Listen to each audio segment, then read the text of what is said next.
All right, our next questions came in via email as part of a longer email, but I'll spare you that.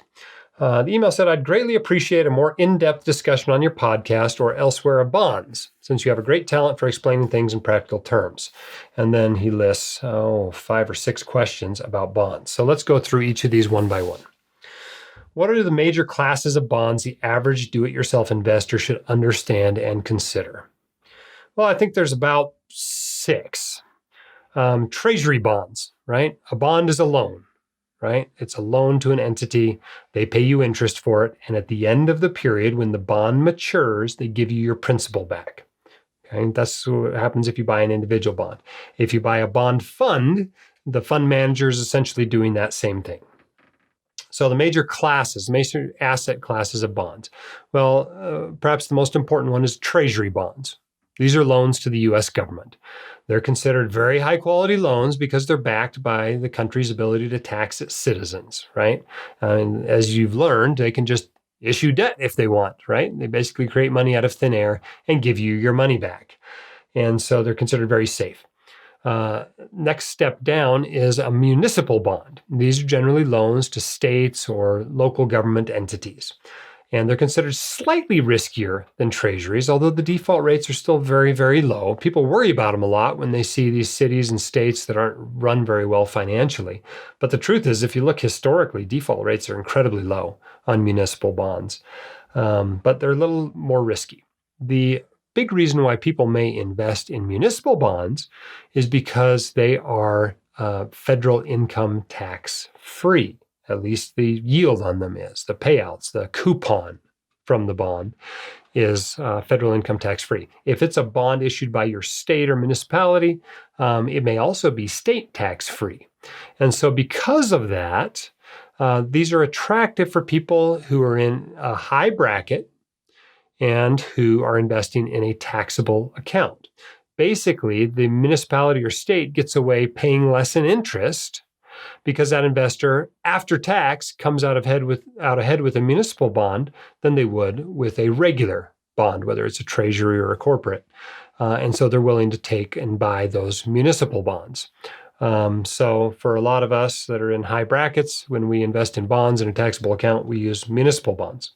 The next step up in risk is a corporate bond. And these are loans to corporations. Maybe you're loaning money to Apple or Ford or Exxon or whatever. You don't own equity in the company. So if the company does really well, you still only get what the bond promised to pay you. If it's a 5% bond, even if the company doubled in price, you still only get your 5%. And of course, if the company goes bankrupt, you may not get anything. You may lose your money. However, you are more likely than an equity investor or a stock investor to get some money out in that situation because the bondholders get paid first. They get paid before the stockholders do because they're not owners. They are a creditor of the company. So we've talked about treasuries. We've talked about municipal bonds. We've talked about corporate bonds. One type of treasury that is worth understanding is a Treasury Inflation Protected Security, or a TIPS. And these are inflation index bonds. One of the big risks with a nominal or regular bond is inflation. If inflation goes crazy, you'll get your 5%, but inflation will have decreased the value of that bond by the time you're paid back. And the idea behind the TIPS is that if unexpected inflation rears its ugly head, there is actually an adjustment factor that you get paid more. So it's a treasury with an inflation indexed component to it. Makes it a little bit more complicated and sometimes surprises you how it acts in various different types of markets. But the idea behind it is that it gives you more protection than a typical bond from inflation. Another asset class that a lot of people think about are international bonds. Rather than just loaning money inside the U.S., you can loan money outside the U.S. to international companies, to international governments, and get a little bit more diversification there.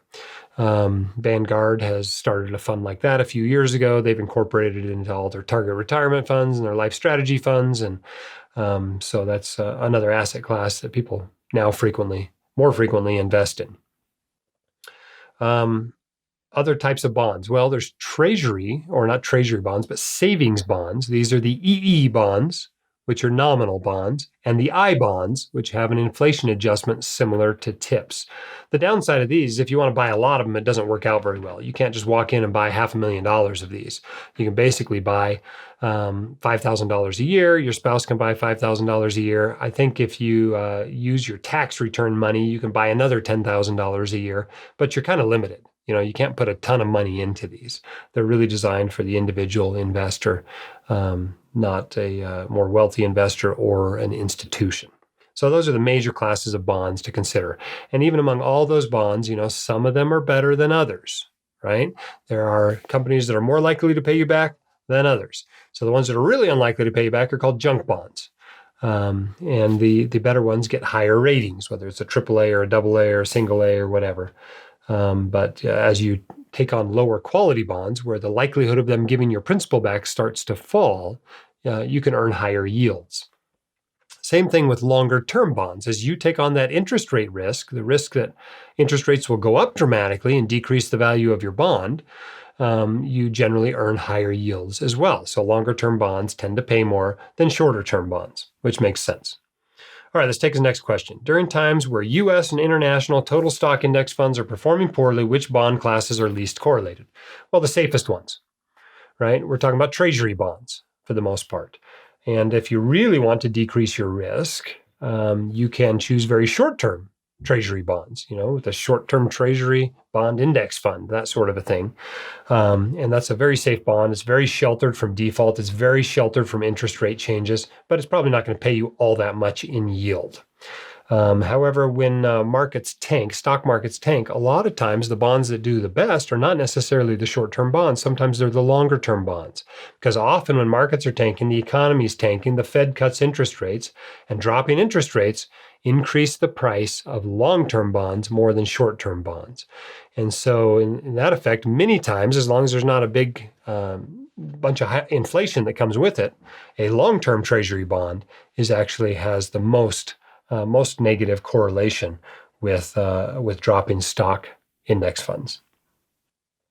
Not necessarily a reason to carry them, because then you're taking on all that interest rate risk, but that is the answer to the question.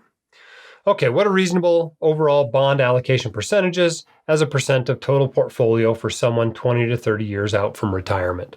Well, reasonable is a pretty wide range. I would say reasonable is anywhere from 0% to 50%. If you're in that range at 20 to 30 years out from retirement, I think you're in the range of reasonable. Now, I have about 20% bonds in my portfolio. I'm 60% stock, 20% real estate, and 20% bonds. And I feel pretty comfortable with that. But I've also been through 4 or 5 bear markets, and I know that that's enough bonds for me to stay the course with my plan. If you don't have any idea how you're going to react in your next bear market, maybe you want to hold a little bit more bonds than otherwise. But those are all very reasonable numbers. Jack Bogle gave a recommendation that you use 100 minus your age. So if you're 25, he'd recommend that you have 25% bonds. If you're 35, he'd recommend you have 35% bonds. Some people are more aggressive. They say 120 minus your age. So if you're 20 years old, you'd have 0% bonds. At 30, you'd have 10% bonds. At 40, you'd have 20% bonds. At 50, you'd have 30% bonds. And that's obviously also well within the reasonable range.